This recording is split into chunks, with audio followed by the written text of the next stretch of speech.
రేస్కి సంబంధించి విచారణ కోరుతూ విచారించడానికి పర్మిషన్ కోసం గవర్నర్కి ఆమోదం పెట్టగా నిన్న గవర్నర్ ఆమోదం తెలిపినట్టుగా తెలుస్తూ ఉంది.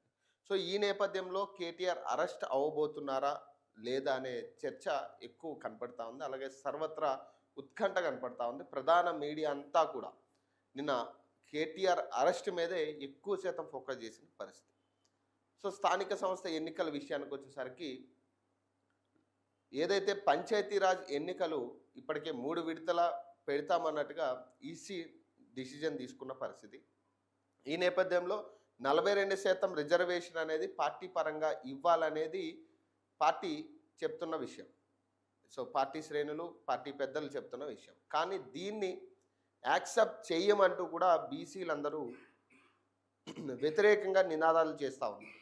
మాకు పార్టీ పరంగా 42% రిజర్వేషన్ వద్దు, చట్టపరంగా చట్టబద్ధతతో ఒక జీవోని తీసుకొచ్చి మాకు 42% రిజర్వేషన్ కల్పించాలనేది బీసీ సంఘాల నేతలు అలాగే యావత్ తెలంగాణ బీసీలందరూ కోరుతున్న అంశం.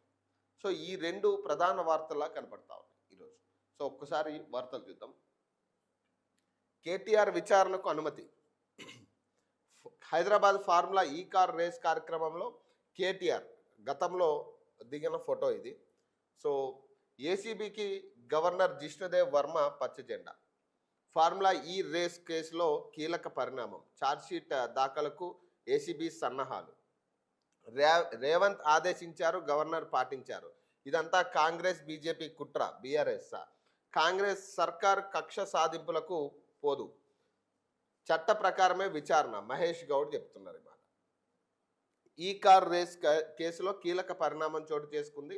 ఈ కేసులో A1గా ఉన్న బీఆర్ఎస్ పార్టీ కార్యనిర్వాహక అధ్యక్షుడు ఎమ్మెల్యే కేటీఆర్ను విచారించేందుకు రాష్ట్ర గవర్నర్ జిష్ణుదేవ్ వర్మ గురువారం అనుమతించారు. ఈ కేసుకు సంబంధించి ఏసీబీ అధికారులు ఇప్పటికే పలుమార్లు కేటీఆర్ను ప్రశ్నించారు. ఈ క్రమంలో కేటీఆర్ ఇతర నిందితులపై ఛార్జ్షీట్ దాఖలు చేయడానికి ఏసీబీ అధికారులు సన్నాహాలు ప్రారంభించారు. నాడు మంత్రి హోదాలో నిర్ణయాలు తీసుకున్న కేటీఆర్ను విచారించేందుకు అనుమతించాలంటూ ఏసీబీ నుంచి వచ్చిన